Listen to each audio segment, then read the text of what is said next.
So, welcome everyone. I'm just giving people a minute or two more to come in, as this was a very popular session today. So, I know there's a few more people coming, and we'll just start in a minute or two. So, please bear with me.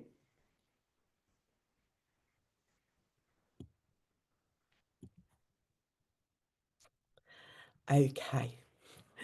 So I think many of you know me, but there's some new faces and new names I see in the waiting room.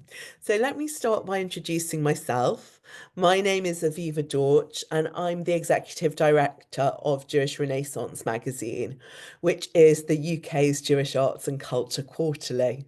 And as many of you know, over the last couple of years, we've decided to slightly shift what we do. So we still provide an incredible magazine, and I can say that because that's edited by someone else, or the amazing Rebecca Taylor, and art directed by Becky Redman, who, by the way, is also the art director of National Geographic. And it's a really beautiful piece, and it's absolutely our flagship offer. But we took a decision that we want to be part of creating culture as well as reporting on it. So some of you might have seen that over the past few years, our programming has grown and we are now doing quite a bit of commissioning. And one of the programs we're running at the moment is that we're working with an artist development scheme. We've taken some emerging Jewish artists who need their career growing, or some mid-career artists who this is the first time they've engaged with their Jewish identity. And we've been working with them to look at what is Jewish art, what is British Jewish art, and how that then translates into an engaged, creative, expressive piece of work. We're curating a show of their work in November, but they've been all working busily in the background. And we've had people mentoring them and teaching them. So, as well as working on their own pieces, we've been introducing them to the history and culture of Jewish art and Jewish creative expression. So one of the pieces of work we've done with them is to look at what it means not just to have British Jewish art, but to have Israeli Jewish art. And a few weeks ago, we had an amazing presentation from Shirel Horovitz, who is with us tonight. She's zooming in from Tel Aviv, and she's been one of the people teaching our Jewish artists. When I heard her teach, I thought, this is such fascinating material that it's something I'm sure our subscribers will enjoy. And we're hoping that tonight, her session for us tonight, is the beginning of future conversations because we're very aware that over the past few years, Israeli artists have had a hard time getting heard and having their work placed. And also that for us in the diaspora, we often have conversations and read Israeli writers, but we're not doing the same thing with contemporary artists. So I'm giving you warning tonight that if you enjoy hearing Shirel, what we're hoping is that in the next 6 to 9 months, we're going to bring some of the artists that she's talked about and maybe a few that she hasn't yet, but you should know about, into our Jewish Renaissance programme and also into the magazine. So that is my little pitch to say, listen carefully, because if you're interested, I'm hoping there will be more. And feel free to talk tonight about questions you have or about things you'd like to learn more about. So in a moment, I'm going to introduce Shirel, but let me just tell you how the session's going to work. She's going to present for about the next hour or so, and then we will have a Q&A time. Depending how things go, I might bring people on screen to ask themselves, or we might just take questions for the chat. But I'm going to ask you if you have questions, please just type them into the chat as we go. If they're addressing a specific slide, we might address them in the moment. But what's more likely is in that Q&A at the end, we'll have a conversation with Shirel, with me, and with those of you asking questions in the chat to address some of that further exploration. So now you know how it's going to work. Let me introduce our speaker. I'm really delighted actually to host Shirel. Shirel is someone who is multidisciplinary. She's a fantastic artist in her own right. I'll tell you more about that in a moment. But she's also a wonderful educator. Any of you who are in Limud this winter might have seen her doing fascinating sessions. Um, she creates performances and installations, exploring cities, communities, and the relations between people, objects, and space. She earned her BFA from Bezalel Academy in Jerusalem, which I'm sure many of you know about, and her MA in the Theory and Philosophy of Art from Tel Aviv University. I should say she is also a seriously award-winning artist. She's the recipient of the Rabinovich Prize and the Weissman Art Grant. A series of her drawings are currently on view at Arnu. Again, I'm sure that's a museum many of you have been to. And she's currently working towards her next solo show because she's about to have a show in September at the Herzliya Artist Residence Gallery. So we're looking forward to that. And I'm sure you'll hear more about that on our social media and in our magazine. So thank you, Shirel, for joining us, and over to you. Thank you, Aviva, so much. I'm very excited to be here. Also, I'm usually in front of an American group, and I grew up with a father from London, so the English accent always sounds to me like home. So it's an additional pleasure. So I'm gonna jump right into the presentation. We have a lot to cover, so I'm gonna talk as fast as possible while being understood, so that we get to see as much as possible. And uh, we're actually going to start, let me just put this, we're going to start historically to kind of give a background and understanding, and then we'll skip to the recent years and actually arrive all the way to an exhibition that is currently on view. But before we start, I kind of want to set the tone because I'm a visual artist, but I'm also a deep word geek. And the word omanut in Hebrew, which means art, has this beautiful relationship in it. And you can see, one moment, it's the same root as the word emunah, faith. You can see the similar letters appearing here. It's also the same root as the word imun, which is practice. And I'm assuming you recognize this root when you see amen. Okay, so all of these are part of art and the way I understand art, and we're going to traverse this world as it appears within Israeli society. And we're going through, like, we're going to whiz through some history, and what you're seeing here on the screen is the Bezalel emblem. It's the emblem since Bezalel was founded in 1906 and until today. So on my certificate, I have this emblem, and you can see here the ark and the cherubs, obviously coming from our scriptures, and the word Bezalel itself, it's actually from the Bible. That is the name of the first craftsman in the Bible.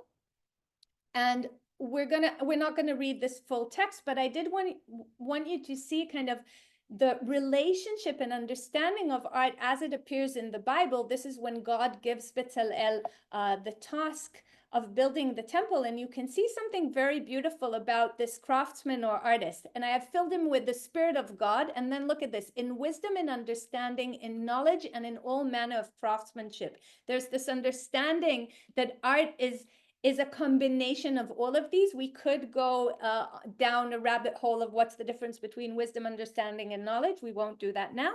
But you can also see in the paragraph that there's this listing of materials. Later on, there's more because there's a lot of fabric that goes in, but you can see also the materials here. And I'm showing you this. We'll come back to it in a moment to the question of material culture within Jewish tradition. But I want us first to start with, with understanding this relationship between Jewish and Israeli from this image by Reuven Rubin. It's called First Fruits. It's from 1923. This is a very large triptych. I see here I don't have the measurements. I apologize. And we're going to focus just on the central panel here. It's one panel, even though it looks that I don't know why my mouse keeps doing that. I apologize. It's a central panel. And we have kind of two couples in this image. We have this couple here who are Yemenite Jews. We know they're Jews by the sideburns of the person here. They're dressed modestly in the garb of Yemenite Jews at the time. And you can see the woman is holding a pomegranate, which is kind of sending us towards tradition. A pomegranate is one of the seven species that the land of Israel was blessed by. And then next to them, we have another couple that look completely different. They're definitely not modest. The man is bareback, the woman is bare-chested, right? Now, if you look at these two couples, I'll just say for a moment that they look nothing like the depiction of Jewish characters that we would know from, for instance, Chagall, right? They're not poring over books. They're not dressed in that European Ashkenazi garb that we're used to. They're two very different archetypes of Jews. One, as I mentioned, the Yemenite, and then the other couple, basically what we would call in Zionist history, the new Jew, right? Jews who came to the land of Israel, usually rejected the religious background they grew up in favor of being part of the land. And you can see this is also exemplified in the fruits that they're holding. They're holding a watermelon, bananas, and oranges, all fruits that are completely connected to the land of Israel, to the place, to the geography, and have no relationship to Jewish tradition. And in this work, we can see kind of the first very clear dual identity that is split within Israeli reality between the Jewish traditional and the new Jew, the secular Jew. Another way to understand this, and this is kind of setting the stage to understand the split before we go to where these things come together, is this sculpture by Yitzhak Danziger, who, when this was created, it wasn't even exhibited for many years because it was considered so provocative. Again, the sculpture, he doesn't look Jewish in any way, right? The face would look, you'd say Egyptian or Mayan or something like that. He's holding behind his back some kind of weapon. He has a prey bird on his shoulder. And if you look closely, he is not circumcised, right? And Yitzhak Danziger belongs to a group of artists at that time that call themselves the Canaanites. And what they say is this. They say, we belong to the land of Israel, not through the rabbinic tradition, not through the relationship between the Jewish people and God, but rather through our historical biblical connection to the land of Canaan, Eretz Canaan. And they call themselves the Canaanites and kind of produce work that is looking to recreate that connection between the people of Israel and the land of Israel, not going through the relationship to God. But we can see in the split by the title that there's already a kind of strange complexity because he gives the title Nimrod to the sculpture. What is that name, Nimrod? If you know the story of the Tower of Babel, where people built a tower to rebel against God, in the Midrashim, which are kind of the stories that surround the biblical text, there is a name to this person that leads the revolt, and his name is Nimrod. In Hebrew, the word Nimrod is the future conjugation of the root mered, which is rebellion. So literally the word Nimrod means to rebel. That's why if you visit Israel and you met someone named Nimrod, you know 100% that they didn't grow up in a religious family and they're probably from a kibbutz, because no one religious will name their son after someone who rebelled against God. But why am I saying this is an indicator for this very complex relationship between the Jewish and Israeli identity? Because even though Danziger here says we're Canaanite, this is not through the Jewish tradition or related to God, he still gives the title that is deeply rooted in our tradition and in the, actually not in the biblical text itself, but in the Midrashim. So we're having here a glimpse of this convoluted relationship.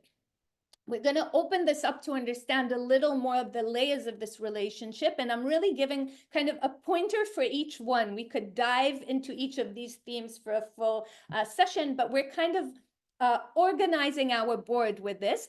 This is a work by Zaritsky from 1951. And you can see we're entering the world of abstract here. And basically at this time, there's another small group of people, which Zaritsky is one of them. They're a group of 8 artists that give themselves the name Ofakim Chadashim, New Horizons. And they basically say, with all due respect to painting the land and all these artworks that are related to what's going on in the country, we're artists. We need to be connected to the international art world. And what's going on in the world at this point is mainly abstract and abstract expressionism. If you think of the 50s, you're thinking of Jackson Pollock. The weight of the art world shifted from Paris to New York, and the Israeli artists are in relationship to that. And they start painting abstract, still rooted in this place. As you can see, he's giving it the title Yechiam, which is the kibbutz which he lived in. And you might make in this image the tractor here, the woman holding a child, but generally speaking, this is a painting that is about the composition and the color and the shapes rather than depicting what's happening. And so we have an additional layer of the relationship, not only the Jewish and Israeli, but the artist is being connected to the wider international art world. We're skipping to the 70s, and we're going to start seeing works that are related to the Jewish tradition in a very direct sense. I will say that in this work by Michal Ne'eman, for some of you probably until now, it was like, okay, I can get on board with this beautiful art. And then suddenly seeing this, it's like, what's going on? This is not beautiful in any way. So I'll give just the context of Israeli art in the 70s. A few things happen. First and foremost, the Yom Kippur War and 73 and a huge rift within Israeli society, and artists themselves also dealing with that and saying, okay, we're not here to beautify the world and sugarcoat it. We're here to be a reflection of reality. The other thing is a very major artist at that point is Rafi Lavi, and he kind of leads this idea or thought of honesty of material. Of being true to the materiality of the local. A curator slightly later named this whole kind of school of thought as Dalut HaChomer, the poorness of matter. And if you think of it, when you think of Italy, you think of marble and gold. But for those of you who have been to Israel, it's not really of marble and gold. It's very run down. We have plywood, we have concrete, we have very poor materials. And that is a lot of what the artists are using. And they're also using words and texts, okay? Now, if you think of it, we think of the Jewish tradition as a tradition or people of the book, right? And many will say that we don't have a visual culture. Our culture is more textual. We're going to contest that in a moment. But in this work, Michal Ne'eman is creating a beautiful play on words. So you can see the name in English is Lord of Colors, but we actually need to understand the Hebrew. So for some of you, this might resonate or ring a bell. Or look, it's very, very close to the name of God, Adonai, right? And I'm going to show you here. This is the way we spell Adonai, and this is what she writes here. I'll just mention a very interesting thing about the name of God is that we're not pronouncing these letters. These are letters that function as imagery that denotes the name of God, which is an interesting thing. With the shift that Michal Ne'eman is creating here in the letters, she's basically turning it into Yehaveh, which it's not a word that you would use in modern day Hebrew, but it kind of means it will be or it will become present. And then she's doing something very interesting here. So Adonai Tzvaot, for those of you who happen to know something from the Bible or our prayer books, is a name of God that kind of speaks to his strength and army. Tzava, if you heard of Tzva Haganah Yisrael, Tzava is army. Adonai Tzvaot is like Lord of armies. It's kind of addressing God as the mighty powers that he is. And what Michal Ne'eman is doing here, she's changing tzvaot, can you see here, to tzvaim. So it sounds very similar. It's a different pronunciation and different spelling, and it becomes Lord of Colors, okay? But she doesn't leave it with with the full name of God, so it's not a holy text. So she's playing with these things. Another work I want us to see to kind of complete the understanding of the triple identity is this work by Tamar Geter, Tel Chai Courtyard in the Ideal City.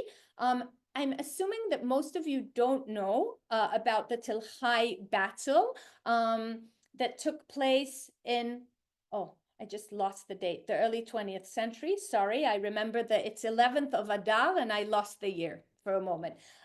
It's a very famous, heroic battle where 8 people protected a small fort in Tel Chai in the north of Israel.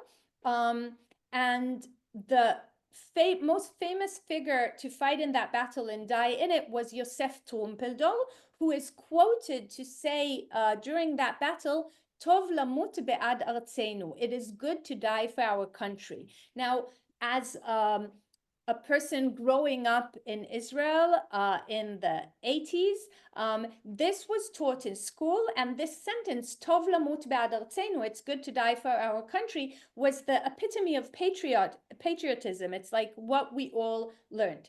And what Tamar Geter is doing here, she's kind of painting a typical image of the buildings in Tel Chai courtyard and creating kind of a courtyard, but she's mixing that or mashing it up with this collage with the ideal city, which is this.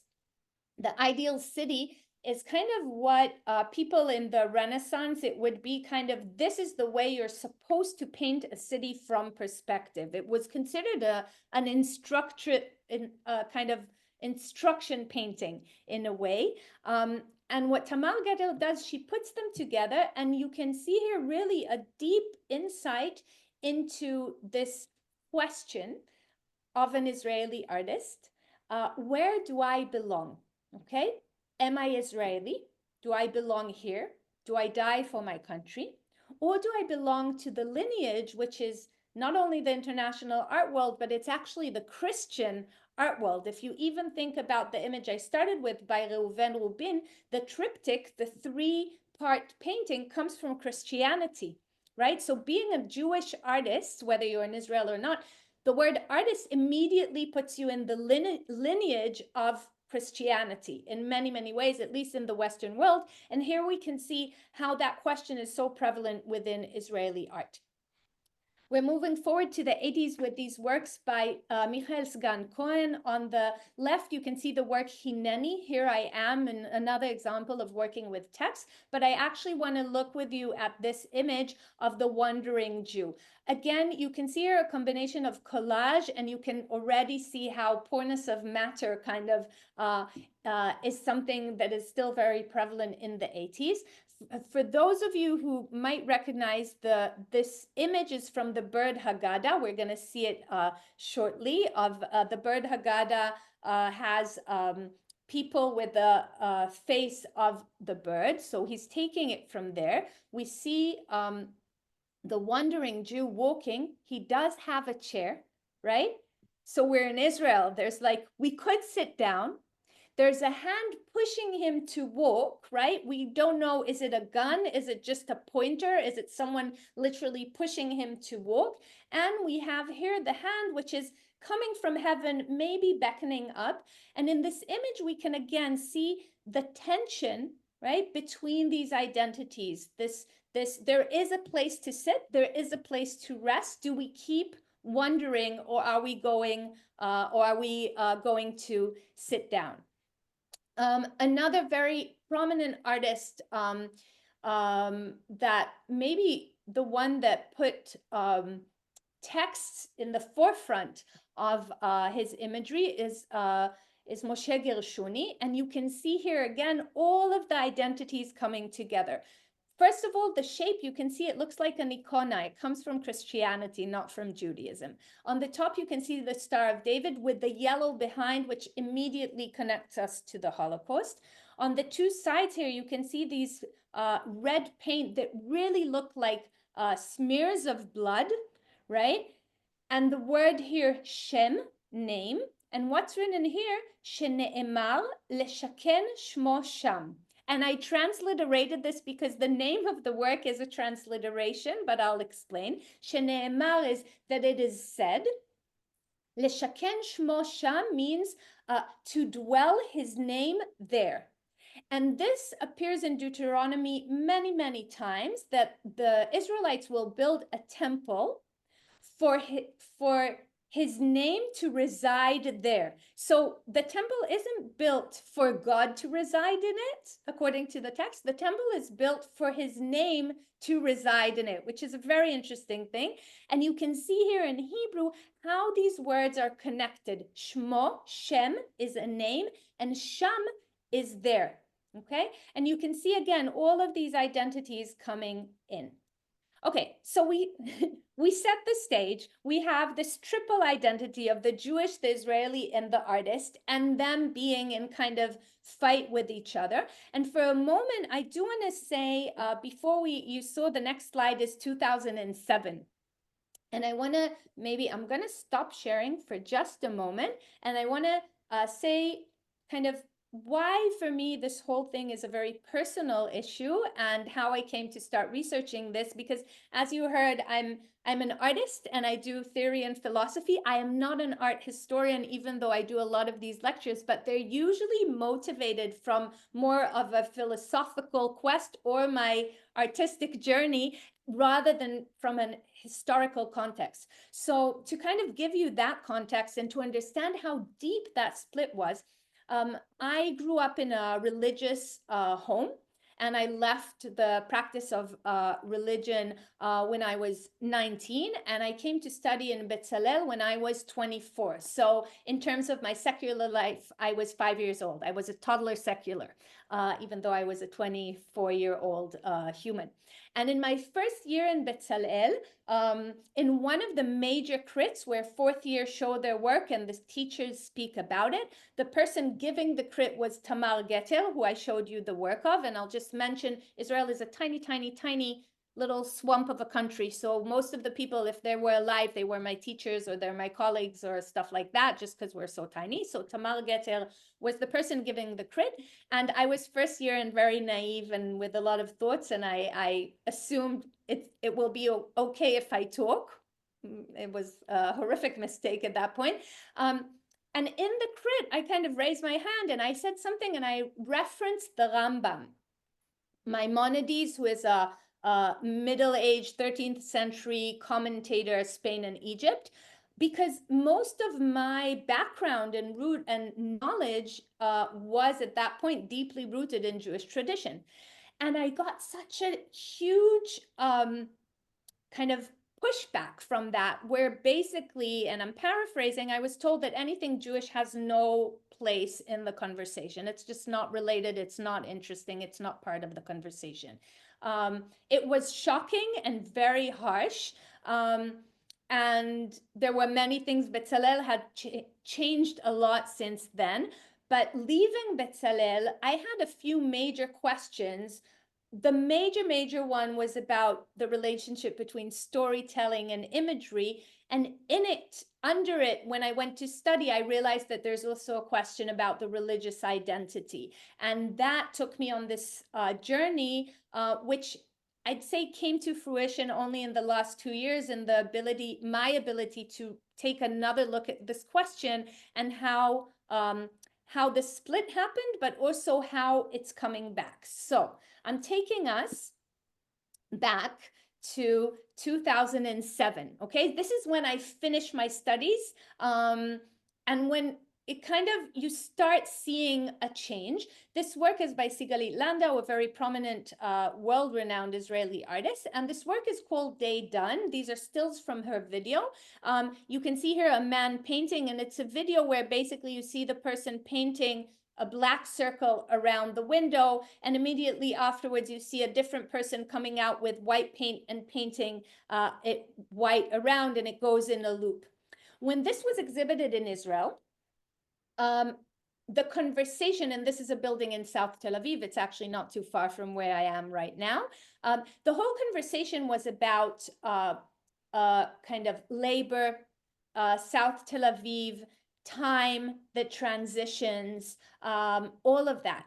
And then something very interesting happened. This work was exhibited in the United States, and suddenly another text appears, and it's now on her website actually, where she speaks in that text in English about how in Jewish homes, there's this tradition of leaving a part of the wall unpainted to demark the destruction of the temple in Jerusalem and yearning for the reconstruction of the temple, and how in this Hello. work, this in this work, this reverse action of actually painting an unfinished wall is creating a mirror image to that tradition.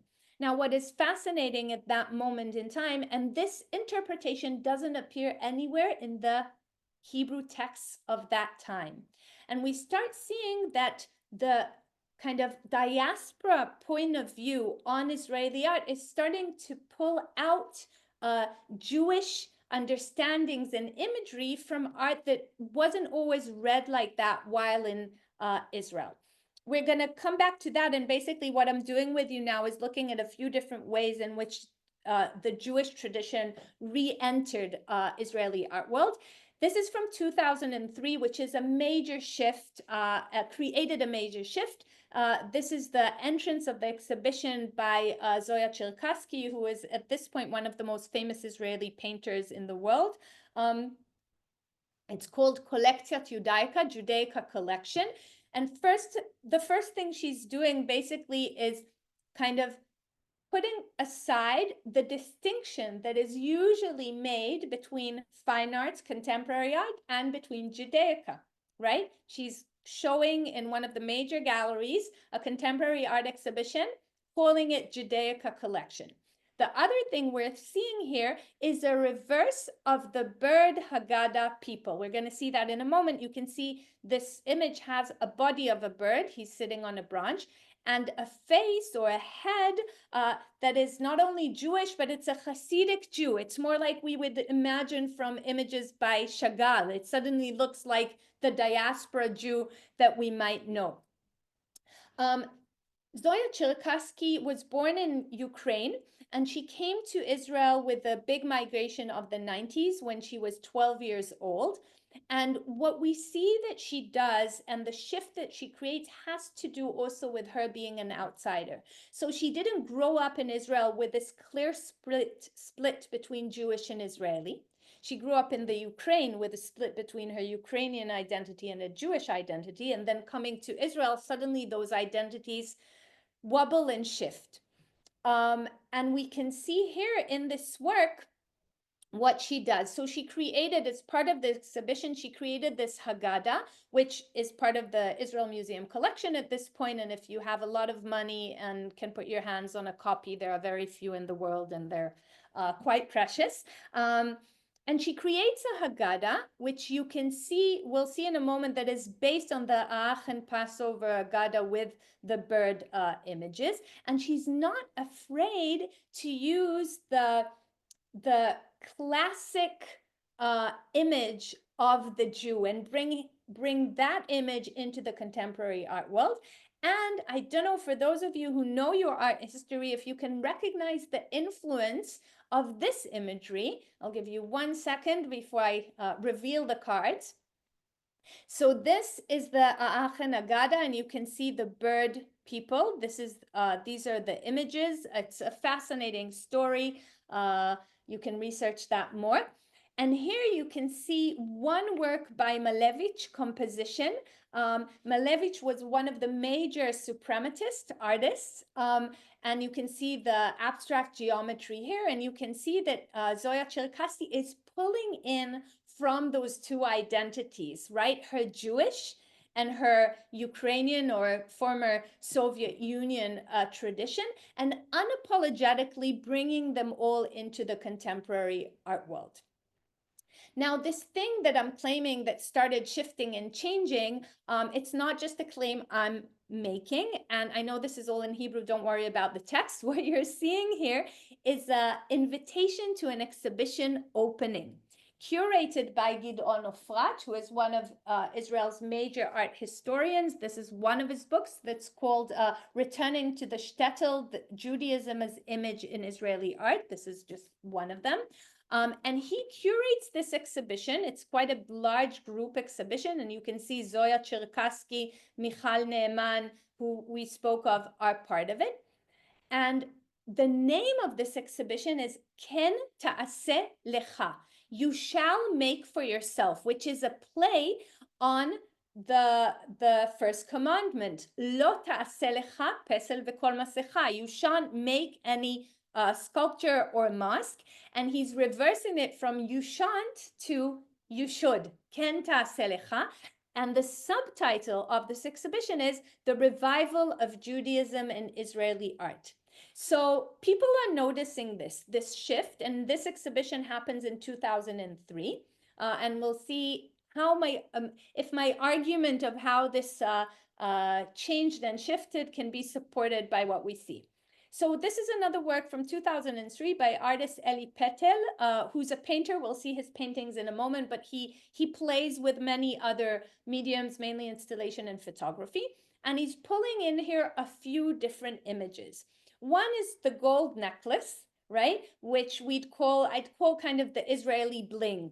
I don't know if bling is a word in British.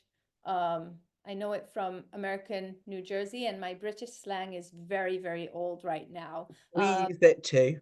What? We use it too. You use it, perfect. And what are the connotations of bling? Aviva? Oh, a little bit show-offy, a little bit too much. Right. And we'd usually call it lowbrow, we'd look down on it, and very often, and this is in American culture, it more comes from the Black culture, and in Israeli culture, it comes from the Mizrahi culture, which means basically Jews that are descendant of Arab countries rather than of European countries. And there's something where the Western culture looks down on this image. And Eli Petel here is playing with it in a very interesting way. First of all, in our face, right? He's like the chest hair, the necklace, non-apologetic. Usually you'd see this in Israel with chai, with the letters chai in gold, okay? And here he's shifting that to an artist's palette and doing a very interesting, first of all, he's pulling in the artist identity, right? He's pulling in his Mizrahi identity. And if you look at the stones, we're able to also think of the breastplate of the Kohen Gadol and the Urim Vetumim, the 12 precious stones of the tribe that were worn there. He's bringing all of that in and kind of confronting us with the Western aesthetic versus the Israeli Mizrahi Jewish aesthetic. To understand a little more of what he does, he's a very, I'd call him a mischievous artist. He's a very good painter, but what he paints can sometimes completely throw you off, like this image on the left, which he calls Jewish Aquarium, oil on canvas. This is from 2007. And he's painting a painting that is almost like weird kitsch, right? We wouldn't necessarily imagine that we'd meet this in a contemporary art gallery, but a lot of his images are that, and they constantly challenge the Western understanding, which in Israel is very much the Ashkenazi. The Ashkenazi is like the Jews descendant from generally European countries, understanding of aesthetic, of art, of what is highbrow versus lowbrow, and he plays with that, but also bringing in the Jewish side, because from the Western liberal left point of view, the religion is not as sophisticated. It belongs to naivete, it belongs to people who don't understand. And so he's bringing this in our face again and challenging those notions. On the right-hand side from the same year is another work by him. You can see how versatile he is. And this is actually created, it's made of beads, okay? And it's really large. You can walk through it like a door of beads. And if you recognize these letters, they once again remind us of the name of God. They're just using the hey, yud, hey, yud, hey. And You can read it from both directions. And this actually is a word that also is used in modern day Hebrew. It's hayihiyeh, will it be? And with this conjugation, even if there's no question mark, it is only a question. Will it be? And you can walk through this. And also with the beads, it's like, is this tangible or ephemeral? And a very important thing about this work is where it was exhibited. This work was exhibited in the Pompidou in Paris as part of a huge exhibition about spirituality. And there's something also very powerful about that, where artists, not only in terms of diaspora jewelry exhibiting there, but where they're also starting to be acclaimed outside of Israel with artwork that is related to religion. It brings the religion back in to the local reality. Maybe I should have given a trigger warning. I hope you're all okay with this image. This is a still from a video work by Gil Yefman, One Summer Evening. One Summer Evening is a poem by Chaim Nachman Bialik. So that's the Israeli identity and he recites this poem in the video. I'm saying he, for a while he went by them, but he got tired of all these identities and he was like, just go with whatever. So I'm allowing myself. And you can see here that he's using all the religious imagery, the talit, the menorah, the tefillin, which I will mention, by the way, that is not a real tefillin, and I'll say a word about that in a moment. And you can see the texts here, Zachar v'nekeva bara otam, which is the biblical text, the part in Bereshit, in Genesis, that speaks of male and female being created together. This is a very provocative image. When it was shown, when this video was shown, there was a whole storm that came forward with it, and it was then censored, which is another very important question about art. But you can see here that the relationship to Jewish tradition comes also not just from like playing with it or showing it, but also from really battling with it. And I think what's most telling about this is one of the questions that he was asked, and someone said, like, you would never do this with Christianity or with Muslim artifacts. That was like, and how dare you do it with Jewish artifacts. And Gil said something very, to me, very powerful and interesting. He said, yes, but this is mine. So it's my relationship to grapple with. And you can see in this way also that we see at this point Israeli artists grappling with their Jewish identities in ways that is very often provocative and trying to figure out between their personal identity, their local identity, and where the Jewish identity comes in. I'm just looking at the time. Okay. These works by Estelle Schneider, I'm going to be very quick with them because we're going to see at the end another piece of her work. These are drawings with ink and milk and watercolors on paper. The milk actually creates these stains.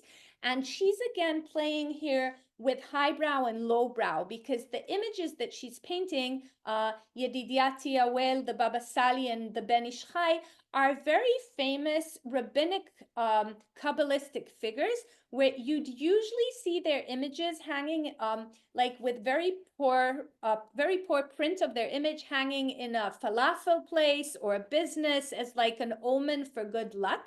And she's taking these images that are considered part of lowbrow culture, bringing them into the museum, and also painting them in a way that kind of gives them, uplifts them, but also plays with their gender. It's kind of almost like a mixed gender.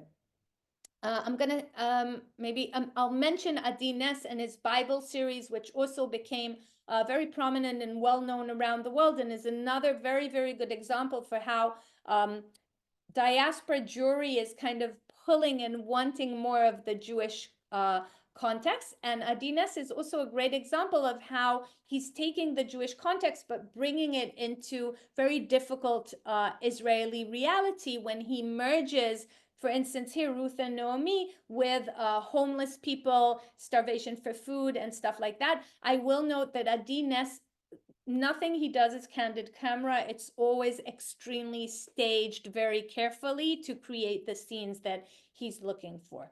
I'm going to show you now a short stop motion animation video.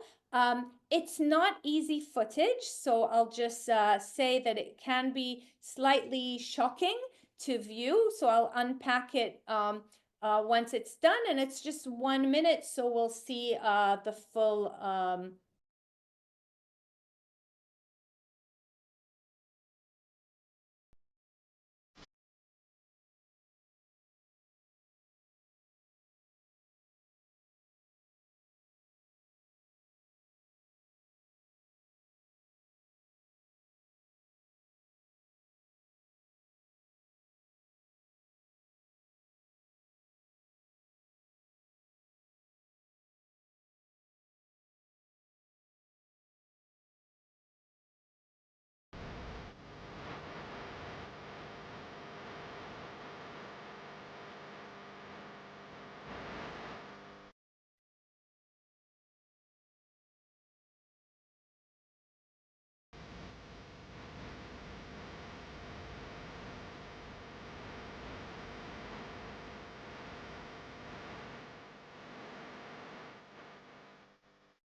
Okay, I hope you survived that. Let's unpack it a little.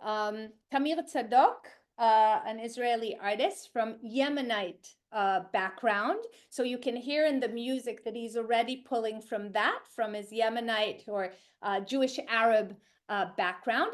And he's playing with this blood libel story, which I'm assuming that no artist living in the diaspora would ever touch this subject in a way of humor and satire.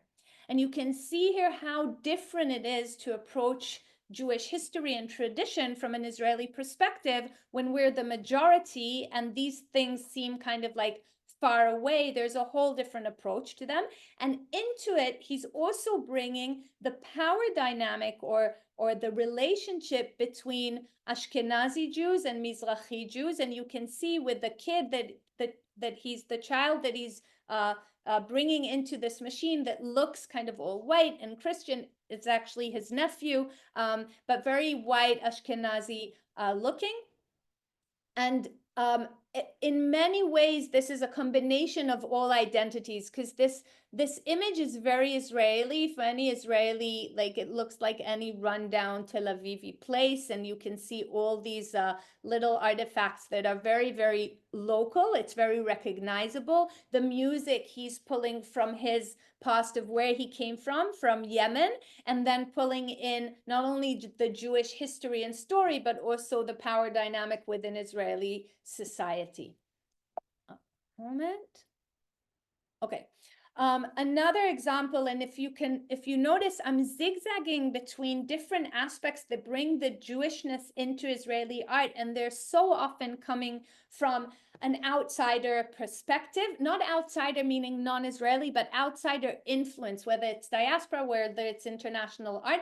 This is an example of a work by Yael Bartana, again, an extremely famous Israeli artist. I'll mention a few things about her soon as well. And this is a work, part of a video trilogy and a whole invented political movement called And Europe Will Be Stunned. And you can see on the right-hand side the manifesto of Jewish Renaissance movement in Poland. This was all shot in Warsaw with bringing about 40 Israeli people into Warsaw and recreating Choma Migdal, recreating a kind of kibbutz in the way it was built in Israel in the beginning, before the state, and kind of recreating it in Poland. So she, I would say, is the first person that is overtly asking, between the Jewish and Israeli, maybe we lift the Jewish higher, and where does that leave our relationship to Israel? Does it shift back to the diaspora?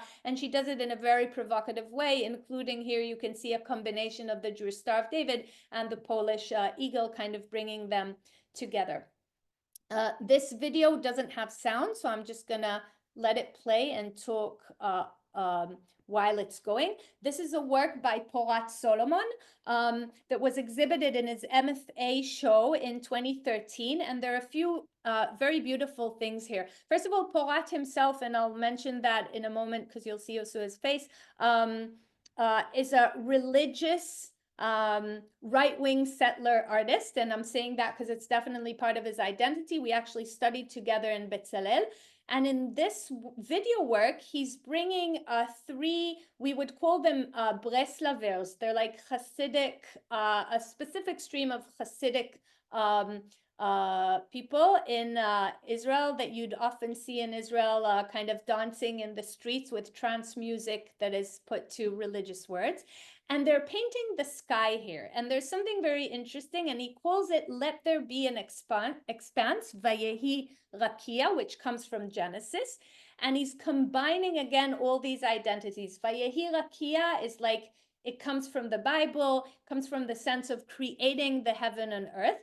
Notice that our point of view when looking at this is not looking above, but actually looking downwards on these people painting, but it was screened on the ceiling. So you were looking up to see this image going downwards. I just want you to see what it looks like when they continue.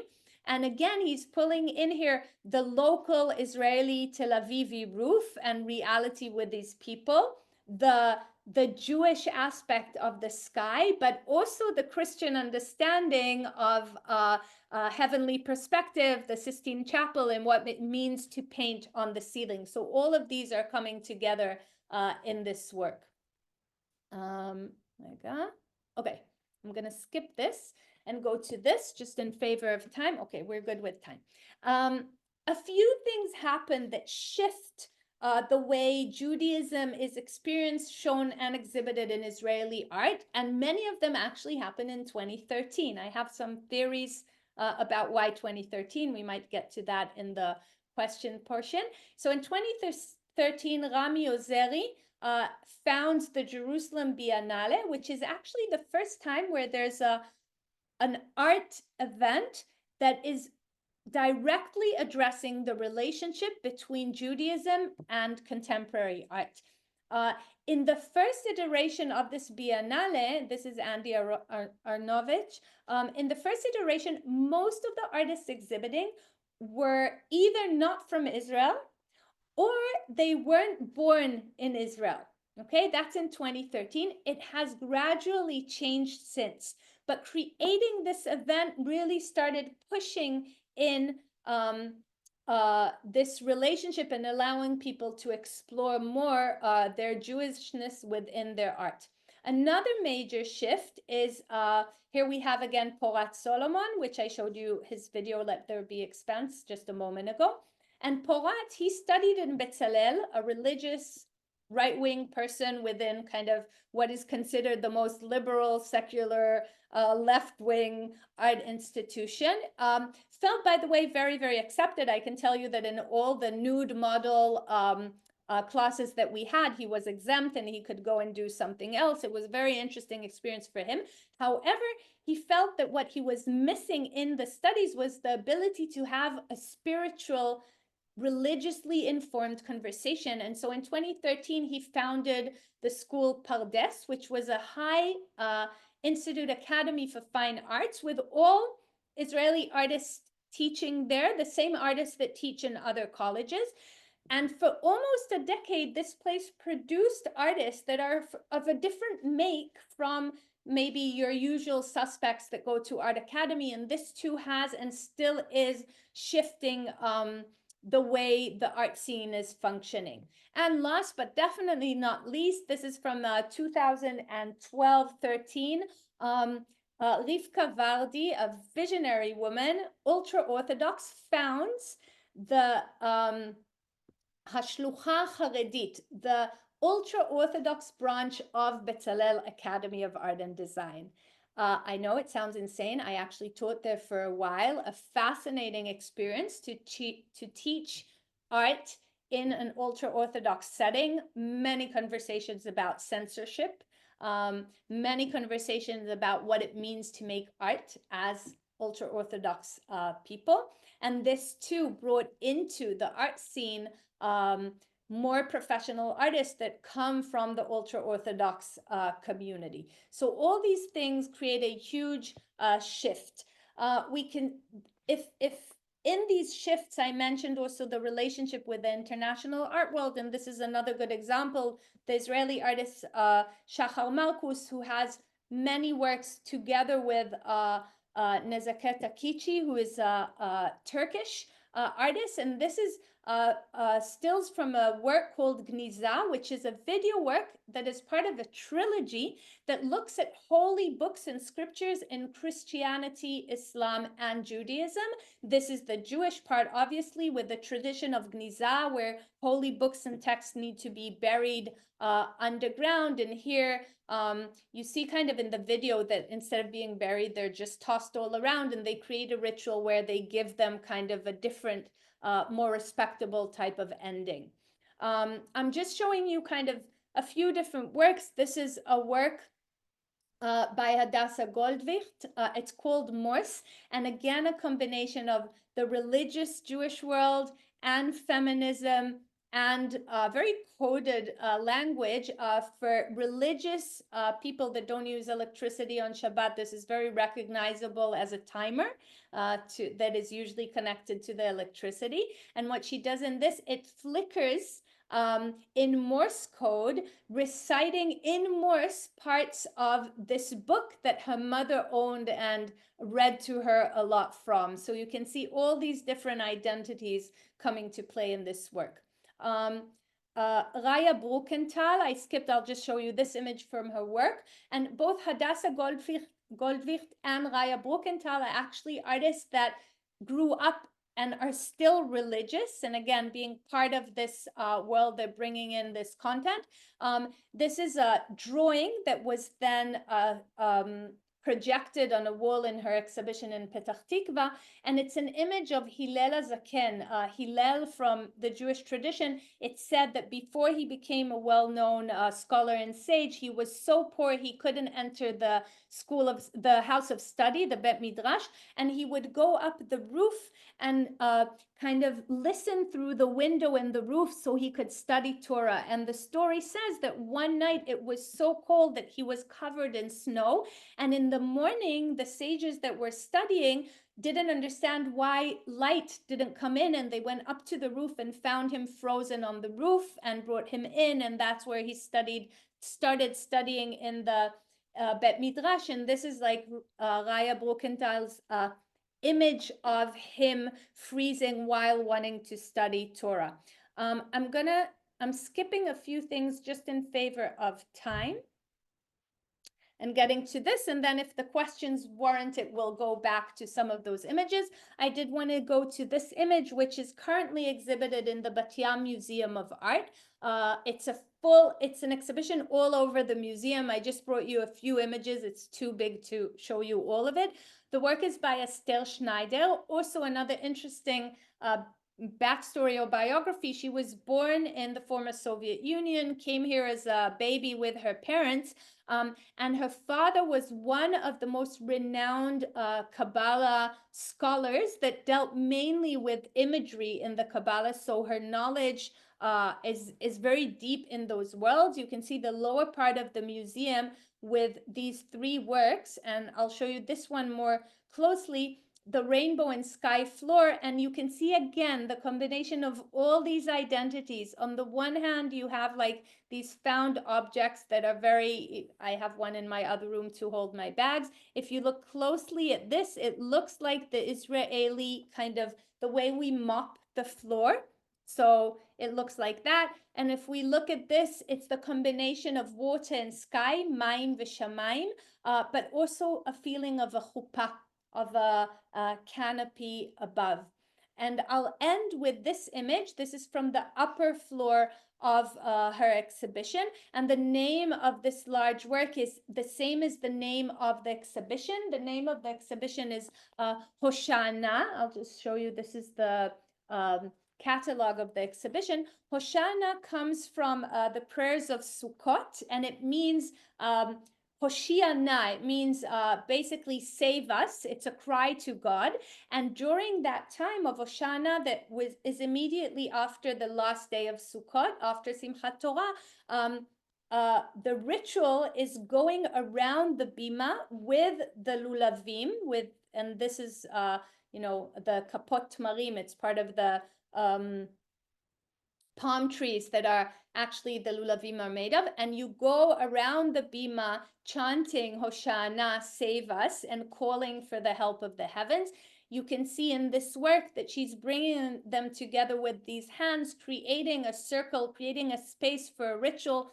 And in many ways, this exhibition, even though it just opened now before Passover, one of the very powerful things that the curator writes about this exhibition, and is very much exemplified in this work, is how that since Sukkot or Simchat Torah of 2023, we're in a constant state of begging for help, for redemption, for a better reality, and this work really kind of gives space for that. So I'm going to stop now the sharing in favor of questions. I'll reshare if any of the questions kind of send me to the images. And Aviva, I'll have you guide this. Hi, thank you so much for that, Shirel. What a fascinating overview, broad as well as deep. There are already some questions coming into the chat, but before we go there, I have one of my own because I noticed there's a kind of lacuna in the presentation that you gave us. You talked about in the 1990s and yourself as a student and the pushback from the Chiloni, from the secular Israeli art world against the involvement of religious dimensions to Jewish art, to Israeli art being Jewish art. And then by 2003, this Jewishness, this re-Judaification, if you want to see, starts creeping in. And certainly what you've shown us from the last 10, 15 years, you've shown us a whole plethora of different Jewish references, reference of anti-Semitism, like Sephardi, Mizrahi, Yemenite, ultra-Orthodox, like across the spectrum of the Jewish art world.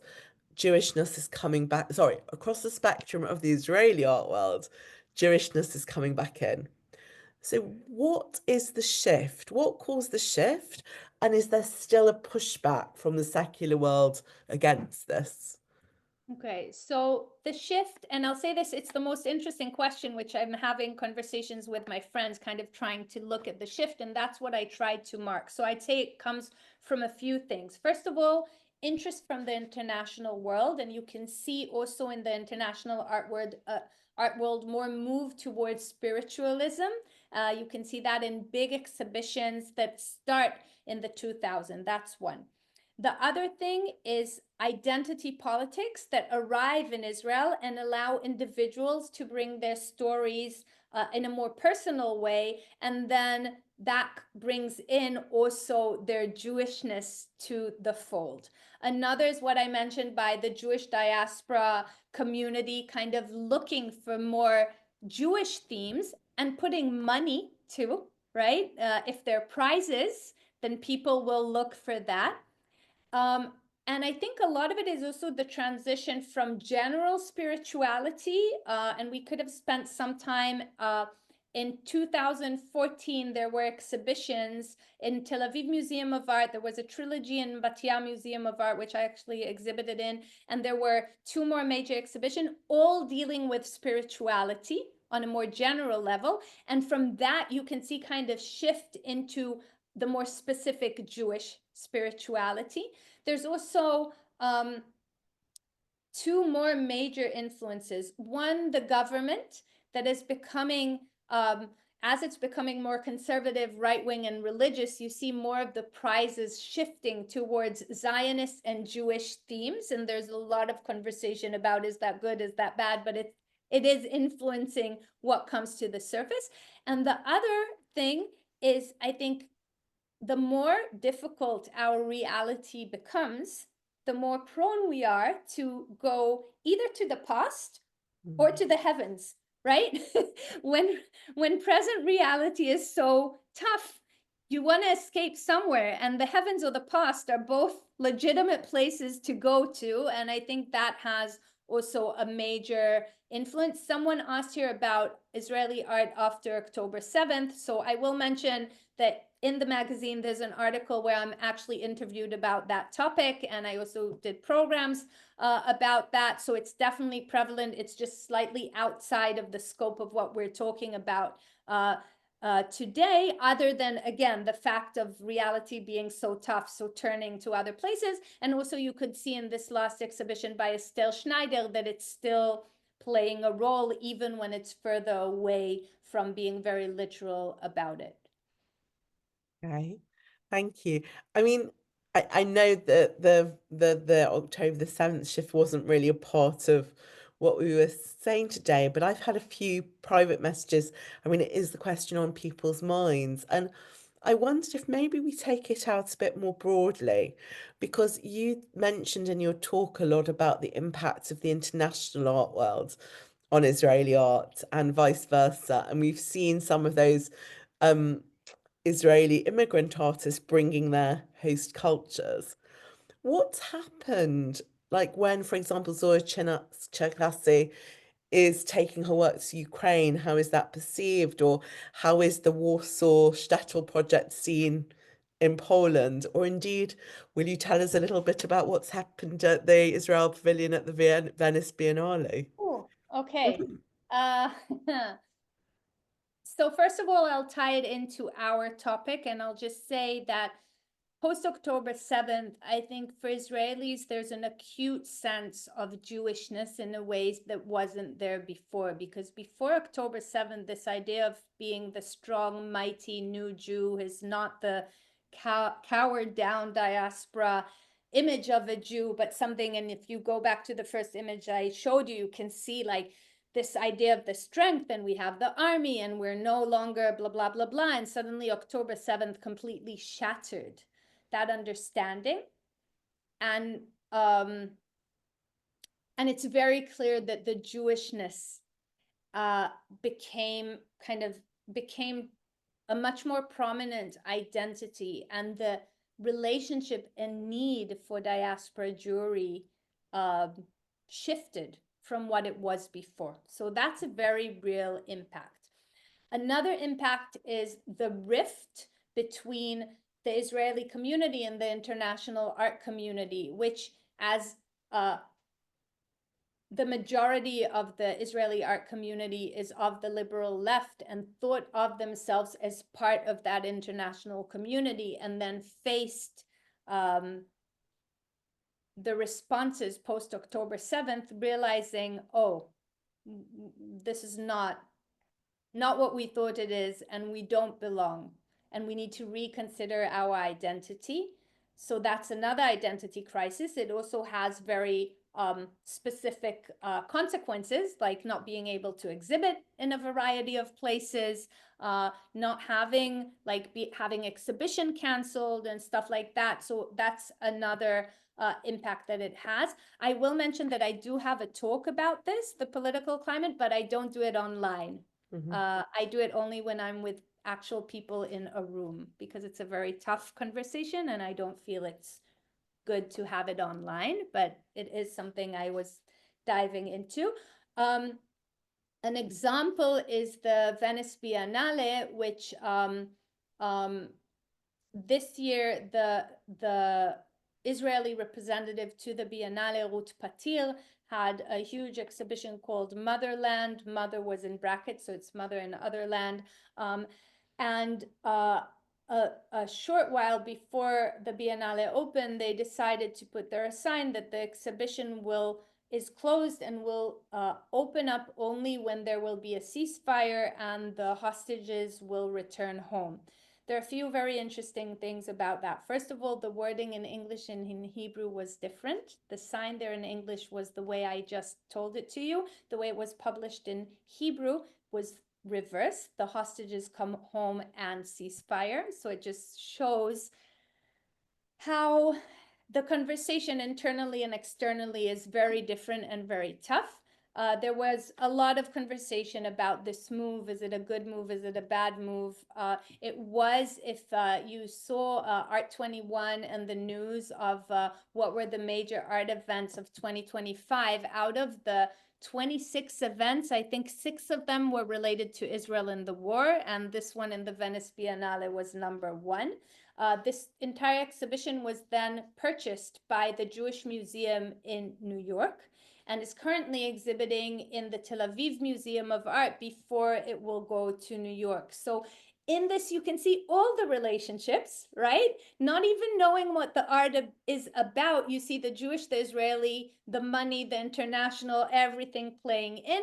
If you see the work itself, you can see there a combination also of the Israeli and the feminists that come into the work itself.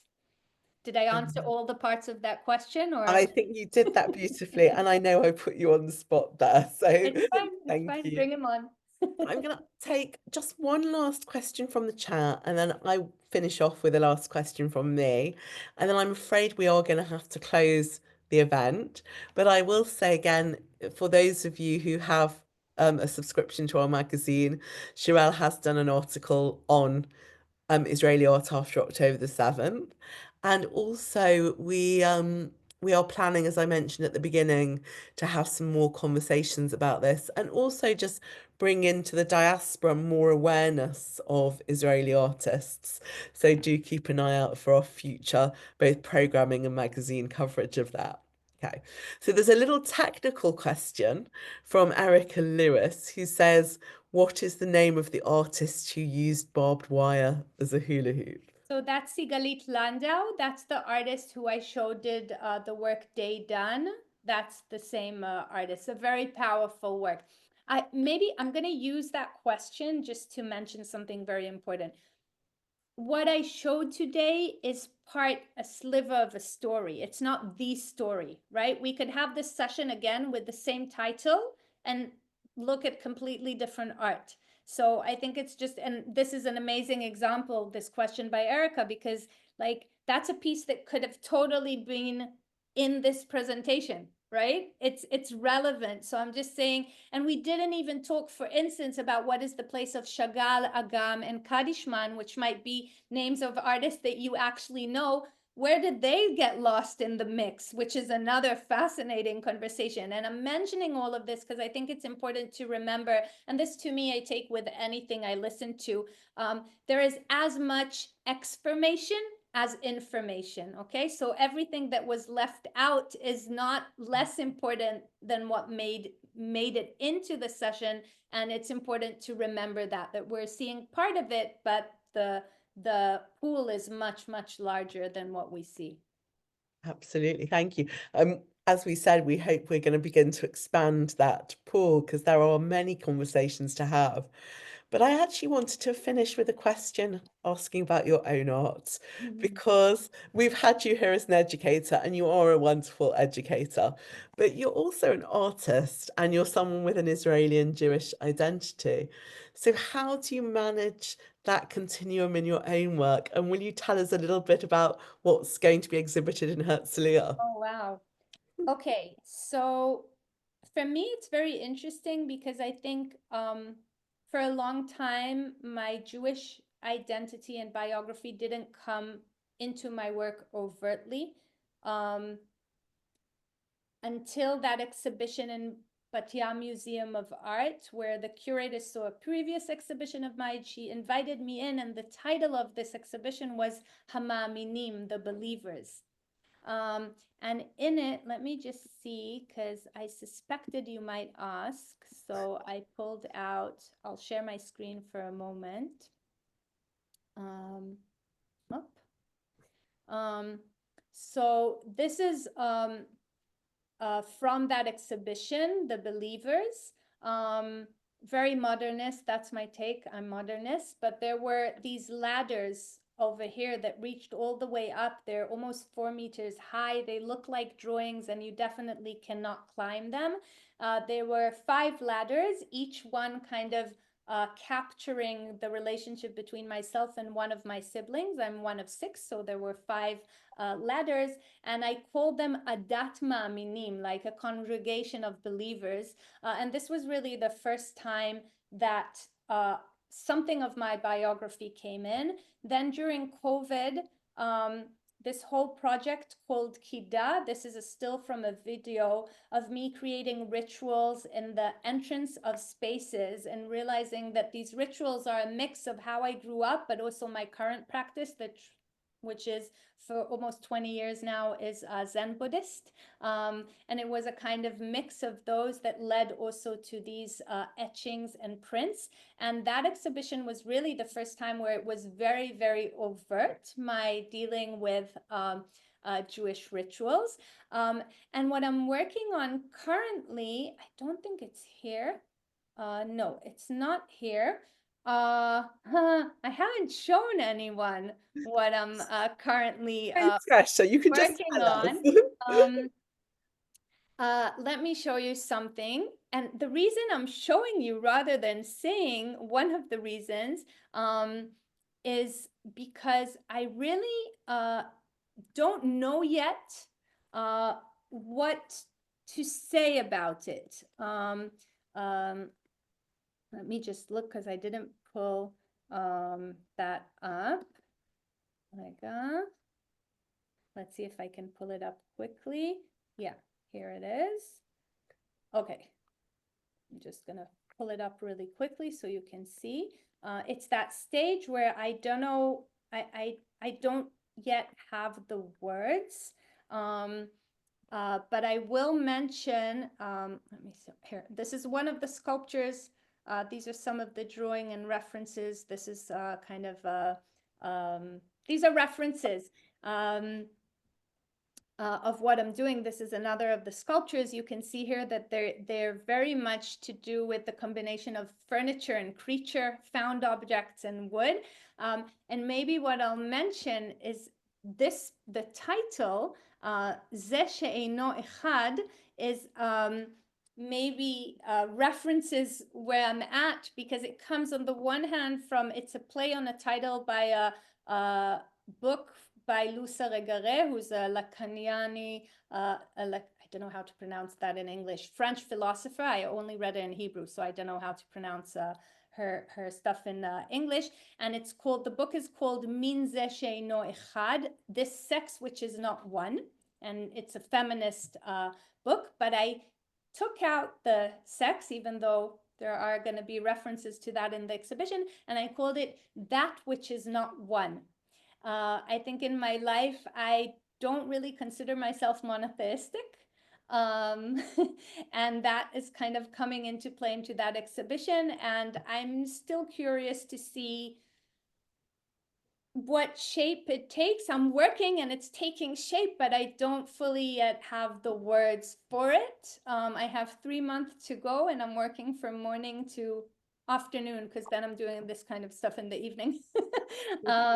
And yeah, we'll see where it goes. So, but I will say that it's very interesting to have that part in me open and see it opening in the world. Sometimes I have a lot of resentment to it. Like, who are all these people playing with the Jewishness when I was shut down so early and now it's suddenly trendy? And why is it trendy? And so I do have some kind of resentment sometimes towards it, but also I'm happy that it's more open, and it allows me also to address it in a more direct way. Mm. Oh, Well, thank you. And you know, that creative tension is in itself so Jewish. The on the one hand, on the other hand, and that kind of polyphonic, that multi-voiced kind of textual expression with things in conversation, and that question and tension between the one and the many. I think just that on its own is very Jewish. Um, in a moment, I'm going to say thank you for this session, but I also want to say a bigger thank you to Shirel, because I mentioned at the beginning that she's been teaching our emerging artists on our program. but she's also someone who is incredibly generous. So a lot of her own art projects have been about giving other artists voices, and a lot of her teaching is about giving other people voice and space. So I'm really delighted that we had her do that, and we're going to continue to have her do that for Jewish Renaissance. But I also think it's really important to recognise her as an artist and someone who is incredibly talented and important in the Jewish and Israeli art scene. And we can play with both those words or one or the other. So it's been a real privilege to work with her and a real privilege to have her here tonight. So what I'm going to do is say a big thank you to Shirel, but I'm also going to invite you all for a moment. I'm going to take us off spotlight and invite you to unmute yourselves and thank her yourself before we close the session. So, Aviva, this is Sharon in Sweden. Can I uh-huh. have 1 minute with you afterwards when people have gone, please, to ask you something? Sure, sure. Thank you. No problem at all.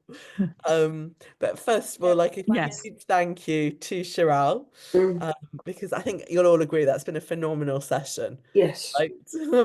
So we will go in more depth soon, but thank you so much for tonight. This has been wonderful. Thank you very much. Yeah. Thank you. Thank you very much. I really would walk a million miles for one of your smiles. I've loved to see your smile all the way through it. It's been fantastic. Yeah. You, Aviva, thank you for having me. It's a beautiful crowd to share this information with, and thank you for those of you who had your cameras open. Thank you. I was focusing on your faces so that I feel I'm speaking with people, and I really appreciate it. And thank you for having me. Oh, it's our pleasure. So thank you to all of you and good evening.